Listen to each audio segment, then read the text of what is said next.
오늘 저와 여러분께 주시는 하나님의 말씀의 제목은 전쟁터에서 부르는 노래라는 제목으로 말씀을 증거하겠습니다. 제2차 세계대전이 발발할 때 몽고메리라는 장군이 있었습니다. 이 몽고메리는 1차 세계대전 전쟁에도 참가했었고 2차 대전에서도 전쟁 지휘자로 참전할 때 한 기자가 와서 몽고메리 장군에게 인터뷰를 합니다. 기자님의 기자는 장군님, 이번 2차 대전에서 어느 나라가 승리할 것 같습니까? 이렇게 물어봅니다. 그러자 그 질문에 몽고메리 장군은 의외의 대답을 주었습니다. 이번 승리는 노래를 잘하는 군대가 승리할 것입니다. 이렇게 답변을 합니다. 의외의 답변을 내놓은 몽고메리 장군의 이 말에 기자가 놀라서 다시 반문하면서 질문을 합니다. 어떻게 전쟁터에서 노래를 부르는 나라가 이깁니까? 도저히 이해가 안 됩니다. 전쟁터에서 이기려면 군사가 강력해야 되고 무기가 좋아야 되고 최첨단의 어떤 신무기를 가지고 있어야 그 전쟁에 이길 수 있는데 어떻게 노래를 잘하는 나라가 이길 수 있겠습니까? 그러자 몽고메리 장군은 이렇게 말합니다. 전쟁터에서 흥겹게 노래를 부른다는 것은 분명히 낙관적인 인생을 가진 사람일 것입니다. 위험한 순간에도 강인한 정신력을 발휘할 수 있는데 반대로 부정적이고 비관적인 사람은 노래를 부를 만큼 여유가 없기 때문에 정신력도 나약해집니다. 그러면서 전쟁터에서 부르는 노래가 얼마나 중요한가에 대해서 이 장군이 이렇게 말을 하였습니다. 즉, 전쟁터에서의 군사는 몸을 지키는 것보다 정신적인 이 침체가 더 무섭다는 거죠. 몸은 튼튼한데 정신력이 강한 사람. 그러나 몸은 비록 약할지라도 정신력이 강한 사람, 낙관적인 사람, 긍정적인 사람, 이런 사람들은 어떤 상황에 처해 있든지 그 상황에서 이겨낼 수 있는 힘이 있다는 겁니다. 반대로 부정적인 사람, 늘 낭망적이고 절망적이고 근심하고 염려하는 사람, 그런 사람에게는 그런 어떤 전쟁터와 같은 인생의 위기가 왔을 때 그 위기를 견뎌내지 못하고 스스로 자멸하거나 자폭한다는 것입니다. 오늘 본문 말씀 역대하 20장 20절에서 27절 말씀에 보면 이제 그 여호사밧 이스라엘을 치기 위해서 지금 세 나라가 연합을 했어요. 세일 족속과 암몬과 모압 족속이 연합을 했습니다. 연합을 해서 이 세 나라가 우리가 이스라엘을 치자. 이스라엘을 치고 저 이스라엘이 가지고 있는 모든 것을 우리가 서로 나눠 갖자. 이렇게 연합을 해서 전쟁 선포를 했습니다. 근데 이 모압과 암몬, 세일 족속은 그 아브라함의 조카잖아요. 또 세일 족속은 에돔 족속이고 그러다 보니까 이스라엘 백성들이 애굽에서 출애굽해서 나올 때 다른 나라들 뭐 블레셋이라든가 다른 나라들은 하나님께서 다 물리쳐 주셨는데 이 모압과 암몬 세일 족속만 남겨두셨어요.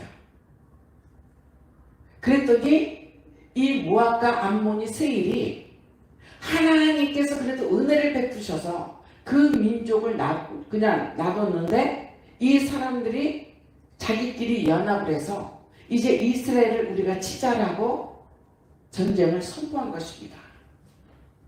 갑자기 이 세 나라가 연합을 해서 이스라엘을 공격한다는 말을 들은 이 여호사밧과 백성들이 얼마나 놀랐겠습니까? 이스라엘은 어떤 전쟁하려고 준비하지도 않았고 전혀 예상치 못한 일이 일어난 겁니다. 백성들이 두려워합니다. 어찌해야 될까 걱정합니다. 그때 여호사밧이 이제 선지자를 찾아갑니다. 선지자를 찾아가서 뭐라고 얘기하냐면 지금 우리가 이런 상황이 됐는데 어찌해야 됩니까? 그러자 이 선지자가 이렇게 말씀합니다. 여호와 하나님이 함께 하심으로 하나님을 신뢰하고 선지자를 신뢰하라. 지금 내가 너희에게 하는 말을 너희는 들으라. 지금 내가 하는 말은 내가 하는 것이 아니라 하나님이 내게 주신 그 감동의 말씀을 내가 전하는 것이 너희는 그대로 들어라. 너희는 두려워하지 마라. 여호와 하나님이 함께 하신다. 그러니 여호와 하나님이 함께 하시는 것을 믿고 찬양할지어다. 이렇게 말합니다. 그 말을 들은 여호사밧이 이제 힘을 얻어서 백성들에게 또 선포하는 거예요. 백성들이여 두려워하지 마십시오. 여호와 하나님은 우리 편입니다. 하나님은 반드시 우리를 지킬 것입니다. 그러면서 이 여호사밧이 어떤 일을 행했냐면 전쟁을 하기 위해서 무기를 준비하거나 군사들을 불러 모으지 않았습니다. 그가 가장 먼저 한 것은 찬양대를 만들었어요. 노래를 잘하는 사람, 목소리가 큰 사람, 여호와 하나님을 찬양하고 선도에 서서 하나님 앞에 찬양으로 나아가는 사람들을 불러서 소집을 했습니다. 자, 전쟁터에서 맨 앞에 서면 누가 제일 먼저 죽어요? 맨 앞에 쓴 사람이 죽잖아요.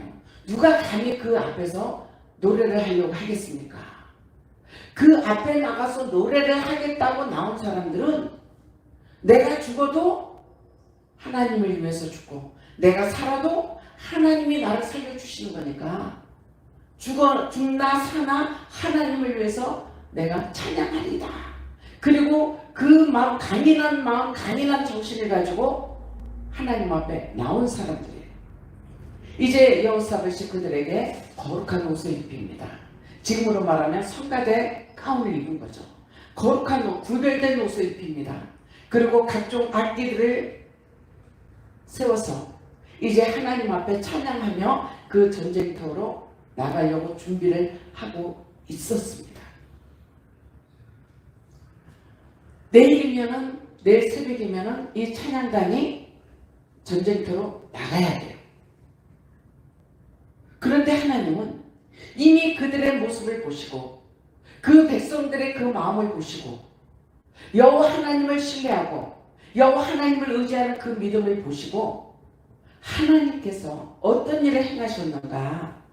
자, 오늘 본문 말씀에 보면 23절 말씀 한번 볼까요? 22절, 23절 한번 말씀 봅시다. 그 노래와 찬송이 시작될 때에 여호와께서 복병을 두어 유다를 치러온 암몬 자손과 모압과 세일산 주민들을 치게 하심으로 그들이 패하였으니. 뭐가 시작될 때? 찬송이 시작될 때. 찬송을 딱 부르니까 그 부르는 그 순간 하나님께서 역사하셨다는 거예요. 곧 암몬과 모압 자손이 일어나 세일산 주민들을 쳐서 진멸하고. 자, 지금 어떤 일이 일어나냐면 모압과 암몬과 세일산이 연합을 해서 이스라엘을 치기로 했는데 그 밤사이에 모압과 암몬이 작전을 짠 거야. 야, 그러지 말고 우리는 형제니까 우리가 연합해서 저 세일을 먼저 치자. 그러면 저 세일의 것도 우리 거고 이스라엘 민족 것도 우리 거다. 그러니까 왜 굳이 싸워서 저 세일 족속에 주냐. 우리가 연합해서 저 세일 족속을 먼저 치자. 그러니까 이 모압과 암몬이 서로 의논해 보니까 너무 좋은 의견이거든. 아, 이건 너무 좋다. 그래가지고 자기네들끼리 싸운 거예요. 자기네들끼리 싸워서 모압과 암몬이 세일 족속을 쳤습니다. 다 죽였어요. 다 죽여서 이제 모압과 암몬이 쳐들어와야 되는데 24절 말씀에 보니까 유다 사람이 들망대에 이르러 그 무리를 본 줄 땅에 엎드려진 시체들 뿐이요 한 사람도 피한 자가 없더라. 전쟁을 하려고 지금 찬송을 부르면서 전쟁을 하려고 갔어요. 그 전쟁터에 딱 가서 그 보초 쓰는 사람이 망대에 올라가서 이러고 본 거야. 저들이 어디까지 왔나? 그 지금 상황이 어떤가? 지금 보고 있는데 망대에서 보니까 그 앞에 싸우러 나온 군사들이 있어야 되는데 다 엎드려서 다 죽어 있는 거야. 한 사람도 움직이는 사람이 없어요. 이게 어찌된 일인가? 분명히 우리는 전쟁을 하러 나왔는데 전쟁할 수 있는 대상이 없어진 거예요. 하나님께서 이스라엘 백성이 하나님을 향해서 찬송하기 시작할 때 하나님이 앞서 가셔서 천군 천사를 풀어주셔서 그들과 싸워주신 거예요. 암몬과 모압이 서로 연합해서 세일 족속을 죽이고, 또 암몬과 모압이 생각해보니까 굳이 우리 둘이서 싸울 게 뭐가 있나? 저 암몬을 죽이면 암몬 것도 내 거, 세일 것도 내 거, 이스라엘 것도 내 거, 다 내 것이 될 텐데, 또 이 암몬은 우리가 저 모압을 죽이면 모압 것도 내 거, 세일 것도 내 거, 이스라엘 것도 내 거, 다 우리 것이 될 건데 뭐처럼 굳이 둘이 싸워서 분배를 하는가? 그래서 이 모압과 암몬이 서로 전쟁을 해요. 서로 전쟁을 했는데, 치고받고 전쟁을 했는데, 그래도 마지막 살아있는 사람은 있어야 될 거 아니에요. 마지막 한 사람. 그 마지막 한 사람이라도 살아있어야 되는데 그 마지막 한 사람도 살아있는 사람이 없어. 다 전멸했어요. 이게 하나님의 놀라운 역사라는 겁니다. 여호와 하나님을 찬양하는 사람, 여호와 하나님을 의지하는 사람. 전쟁터라는 것이 무엇입니까? 피할 수 없는 길입니다. 잘하면 살아날 수 있고 잘못하면 죽고 싶지 않아도 죽을 수밖에 없는 상황이 되는 것이 전쟁터거든요. 그 전쟁터에서 여호와 하나님을 찬양했더니 그 몬고메리 장군이 말한 것처럼 전쟁터에서 노래하는 군사, 노래하는 민족이 승리할 것입니다라는 그 말처럼 전쟁 속에서 하나님 앞에 찬양한 이 이스라엘 백성이 하나님이 승리하게 하셨다는 거예요. 그 세 나라가 죽었습니다. 이제 다 멸족했어요. 이스라엘 백성들이 가서 그들이 남겨둔 물건들을 가지러 갔는데 세상에 이 물건이 얼마나 많은지 3일 동안을 걷어가지고 온 거야. 3일. 그 이스라엘 사람들이 가서 그 물건을 갖고 오는데도 하루 만에 갖고 오지 못하고 3일 동안 가서 그 물건을 다 갖고 왔다는 거야. 소, 양, 말, 금, 의복, 뭐 할 것 없이 다 갖고 오는데 3일을 걸렸다는 거예요. 이것은 무엇을 의미하냐? 여호와 하나님을 의지하고 그 전쟁터에서 노래를 부르고 그 고난 속에서 하나님을 믿고 신뢰하는 사람에게는 하나님께서 보이지 아니하는 그 은혜와 복을 우리에게 예배해 주셨다는 거예요.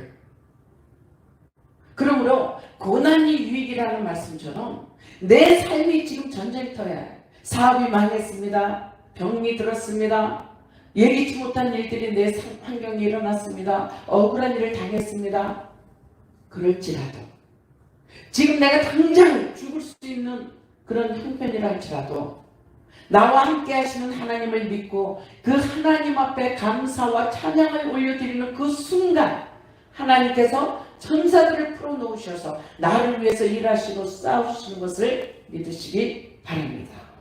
아멘. 아멘. 아멘.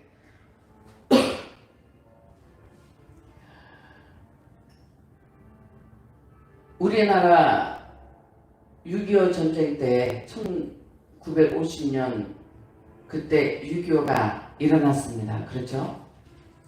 6.25가 일어났을 때 그 전우들의 6.25 전쟁에서 죽어가는 그 전우들의 시체를 밟으면서 전쟁터에 싸우러 나간 그 군인들을 위한 노래가 있었어요. 그 노래가 언제 만들어졌느냐? 1950년 박시춘 씨와 유호 씨가 작사 작곡한 노래인데 요즘 애들은 잘 그 노래 몰라요. 50대 60대 사람들은 이 노래를 너무 많이 듣고 너무 많이 부르고 고무줄 놀이할 때도 이 노래를 부르면서 고무줄 놀이를 했는데 그 노래가 어떤 노래인가? 전우의 시체를 넘고 넘어 앞으로 앞으로 낙동강아 잘 있거라 우리는 전진한다. 이 노래 아시죠?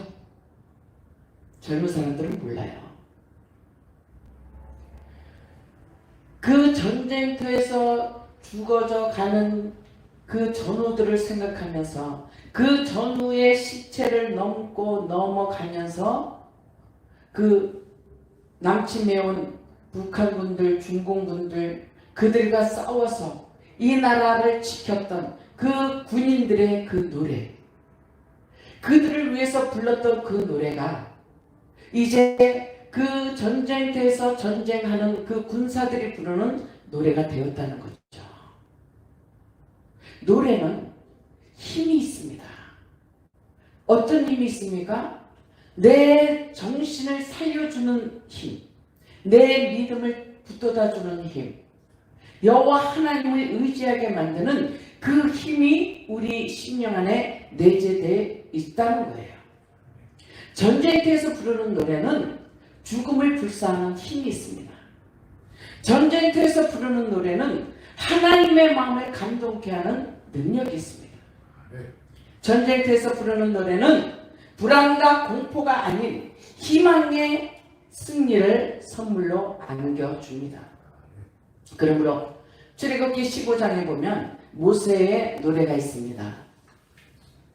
이 모세의 노래는 이제 이스라엘 백성들이 430년간 그 애굽에서 종살이할 때 하나님께서 그 이스라엘 백성들을 구원하셔서 애굽에서 출애굽하게 하셨습니다. 그들의 희망을 가졌고 기쁨을 가졌고, 야, 이제 우리가 노예에서 해방되었구나. 하나님이 인도하시는 그 가나안 땅, 그곳은 얼마나 좋은 곳일까? 큰 기대를 가지고 나왔는데 그들이 만난 것은 홍해 바다요, 뒤에는 애국 군사들입니다. 그들의 희망은 순식간에 절망으로 바뀌어버렸어요. 낙심으로 바뀌어버렸습니다. 그러자 그 이스라엘 백성들은 여호와 하나님을 향해서 원망하고 그 이끌어낸 모세를 향해서 원망하기 시작합니다. 우리가 죽을 데가 없어서 이 광야에 와서 죽게 만드느냐고 원망합니다. 그러나 그 수많은 백성들이 모세를 향해서 원망했지만 모세는 그 상황에서도 절망하지 않고 여호와 하나님 앞에 기도했다는 겁니다. 기도하니까 하나님이 감동을 주셔 말씀을 주십니다. 모세야, 너는 지팡이를 내밀어 저 바다에 서라. 그러면 내가 행하리라. 그 전쟁터에서 그 엄청난 감당할 수 없는 그 문제가 내게 주어졌음에도 불구하고 여호와 하나님 앞에 기도한 그 모세 한 사람에게 하나님께서 감동을 주셔서 그 지팡이를 내밀어 바다를 향하여 지팡이를 내밀라. 그리고 너는 나 여호와가 행하는 일을 봐라, 이렇게 말씀합니다. 모세는 그렇게 말씀하시는 하나님의 말씀을 믿었어요. 만약에 모세가 그 하나님의 말씀을 믿지 못했으면 어떻게 됐겠습니까? 기적은 일어나지 않았습니다. 이것은 무엇을 뜻합니까? 나 한 사람의 믿음, 나 한 사람의 순종, 나 한 사람이 하나님 앞에 어떤 믿음의 자세를 가지고 있느냐? 나 한 사람의 믿음으로 인해서 내 가정이 살아나고 내 지역이 살아나고 내 민족이 살아나고 전 세계가 구원받을 수 있는 그 믿음의 역사가 일어난다는 거예요.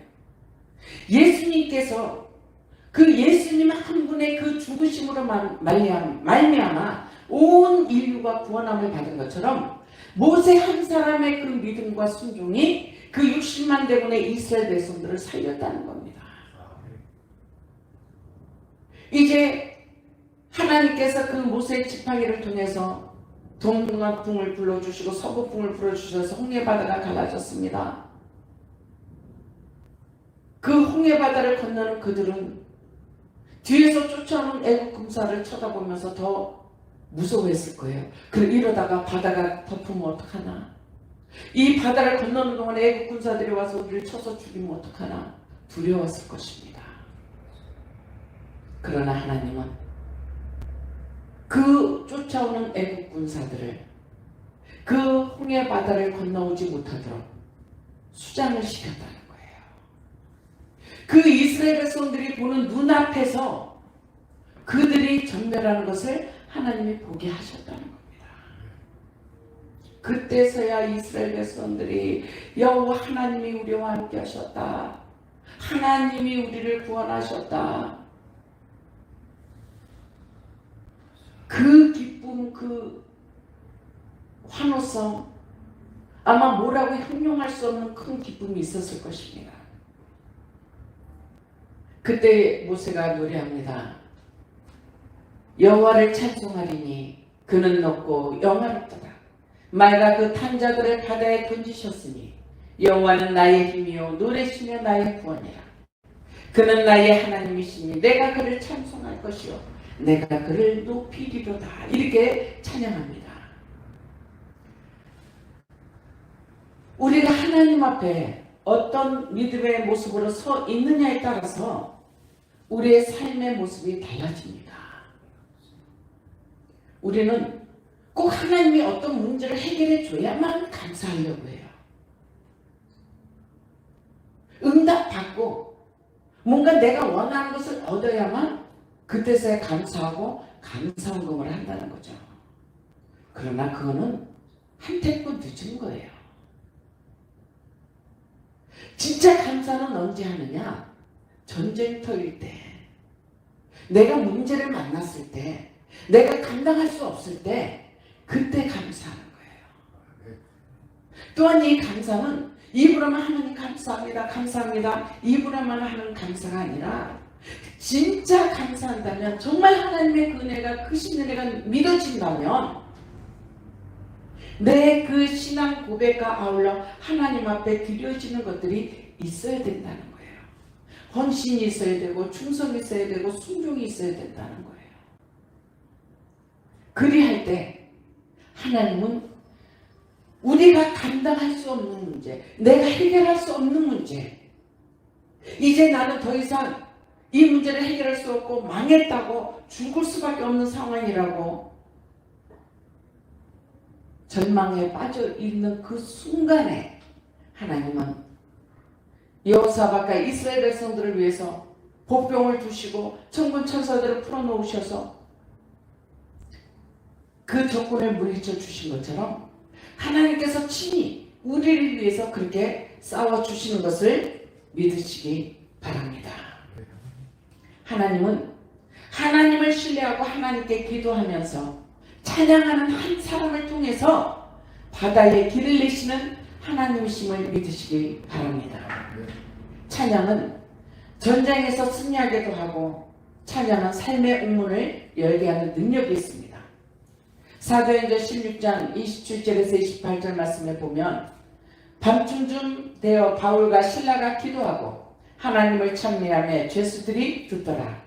이에 호련히 큰 지진이 나서 옥토가 움직이고 문이 곧 다 열리며 모든 사람의 메인 것이 다 벗어진지라. 복음을 전하다가 감옥에 갇히게 된 바울과 실라는 그 속에서도 하나님을 찬양했다는 거예요. 하나님을 찬양할 때 옥문이 열려지는 역사가 일어납니다. 바울은 자신이 감옥에 갇힌 거 억울하다고 말하지 않았습니다. 부당하다고 원망하지도 않았습니다. 오히려 감옥에 갇힌 것을 찬양했습니다. 감사했습니다. 기뻐했습니다. 그러자 하나님께서 그들의 그 고백과 찬양을 들으시고 천사들을 통하여 그 옥문을 열어주셨다는 겁니다. 이처럼 찬양은 전쟁을 승리하게 하면서 여호와 하나님의 그 기적을 경험할 수 있는 능력을 베풀어 주신다는 것을 믿으시기 바랍니다. 전쟁터에서 부르는 노래는 홍해 바다에 길을 내시고 옥문을 여시는 하나님의 능력과 역사가 있습니다. 전쟁터란 우리 인생의 삶의 현장을 말하기도 합니다. 전혀 예상하지 못한 고난이 닥쳐올 수 있습니다. 건강할 거로 믿었던 사람이 어느 날 갑자기 중환병에 걸려서 고통 속에도 신음할 수 있습니다. 우리 인생에는 너무나 많은 일들이 일어납니다. 어떻게 보면 우리는 그 전쟁터에서 살아가는 한 사람이 될 수도 있습니다. 우리 인생은 웃는 날보다 걱정하고 염려하는 날들이 더 많다는 거죠. 그런 우리 인생을 하나님은 아시기에 신명기 10장에 이렇게 말씀합니다. 너희의 행복을 위하여 내가 너에게 명하는 것이 아니냐. 너희의 행복을 위하여 너는 좌로나 우로나 치우치지 말고 여호와 하나님의 말씀을 지켜 행하고 여호와 하나님만 바라봐라. 이렇게 말씀합니다. 신명기 33장에는 이스라엘아 너는 참으로 행복한 자로다. 너와 같이 행복한 자가 누가 있겠느냐 이렇게 말씀하셔요. 왜 우리가 행복한 사람입니까? 하나님은 우리를 위해서 지금도 함께 하시고 지키시고 보호하시고 우리를 위해서 친히 싸워주시고 우리의 문제를 해결해 주시기 위해서 지금도 성령님이 함께 하시는 것을 믿으시기 바랍니다. 이 말씀은 비록 우리가 사는 인생이 험하고 고달플지라도 하나님을 의지하고 신뢰하고 모든 것을 맡기고 찬양을 하면 하나님께서 우리의 인생을 책임져 주시고 행복한 인생으로 누리며 살아갈 수 있도록 하나님께서 역사해 주신다는 것입니다. 그러므로 하나님이 말씀하시기를 이사야 43장 1절에 이렇게 말씀합니다. 야곱아 너를 창조하신 여호와께서 지금 말씀하시느니라. 이스라엘아 너를 지으신 이가 말씀하시느니라. 너는 두려워하지 말라. 내가 너를 구속하였고 내가 너를 지명하여 불렀나니 너는 내 것이다. 또한 43장 2절에 이렇게 말씀합니다. 내가 물 가운데로 지날 때 내가 너와 함께 할 것이다. 강을 건널 때 물이 너를 침몰하지 못할 것이며 내가 불 가운데로 지날 때 타지도 아니할 것이요 불꽃이 너를 사르지도 못하리라. 하나님이 우리를 사랑하시는데 이와 같이 사랑하신다는 거예요. 물이 너를 침몰하지 못할 것이다. 불이 너를 사르지 못할 것이다. 곧 이 말씀은 내가 너를 지명하여 불렀나니 너는 내 것이다. 너는 내 것이다. 우리가 하나님께 속한 하나님의 것인데 하나님이 우리를 지키지 아니하시면 누가 우리를 지켜주겠습니까? 우리가 하나님의 것이기 때문에 하나님은 우리를 지켜주시는데 어떻게 지켜주시느냐? 눈동자와 같이 지켜주신다는 거예요. 눈동자와 같이. 신명기 32장 10절에 여호와께서 그의 항구지에서 짐승의 부르짖는 광야에서도 만나시고 보호하시며 자기 눈동자같이 지키셨도다. 하나님의 눈동자같이 우리를 지켜주신다는 거예요. 시편 7편 8절에도 말씀합니다. 나를 눈동자같이 지키시고 주의 날개 그늘 아래 감추사. 다윗이 이렇게 고백합니다. 하나님께서 지금 나를 지켜주시는데 눈동자와 같이 지켜주심을 감사합니다. 우리 눈에서 가장 약한 부위가 어디예요? 눈이잖아요. 눈에 작은 먼지 하나만 들어가도 눈이 답답하고 아프거든요. 그만큼 가장 약한 부위가 눈인데 그 약한 우리 인생을 하나님의 눈동자같이 지켜주신다는 것을 믿으시기 바랍니다. 마지막으로 우리가 잘 아는 행운을 가져다주는 네잎클로버의 이야기가 있습니다. 네잎클로버는 새잎 클로버가 바람과 어떤 환경에 의해서 찢어져서 그 찢어진 것이 네잎 클로버가 되었다는 것입니다. 그냥 네잎 클로버로 자란 것이 아니라 새잎 클로버로 자라다가 이 클로버 잎 하나가 찢어져서 어떤 상처에 의해서 찢어져서 그것이 네잎 클로버가 된 거예요. 이 네잎 클로버에는 유명한 일화가 있습니다. 그 일화는 나폴레옹이 전쟁할 때 그 전쟁 중에 지나가다가 풀밭을 봤는데 보니까 네잎 클로버가 보이는 거예요. 그가 봤을 때 너무 신기한 거예요. 분명히 클로버는 새잎 클로버인데 네잎 클로버가 이렇게 피어있는 것을 보고 너무 신기해서 그 네잎 클로버를 보려고 이렇게 다가가서 고개를 숙이는 그 순간 총알이 지나갔다는 거예요. 만약에 이 나폴레옹이 그 네잎 클로버를 내려가서 보지 않았더라면 그는 총에 맞아 죽었을 것입니다. 그래서 이 네잎 클로버로 인해서 나폴레옹이 총에 맞지 않고 살았다 해서 그때부터 네잎 클로버는 행운의 클로버가 되었습니다. 우리는 하나님께서 친히 하나님의 형상으로 만드신 하나님의 작품입니다. 그러므로 하나님께서 우리를 하나님의 형상대로 지으신 것은 하나님의 영광을 받기 위함이요 찬양을 받기 위함이라고 말씀하셨습니다.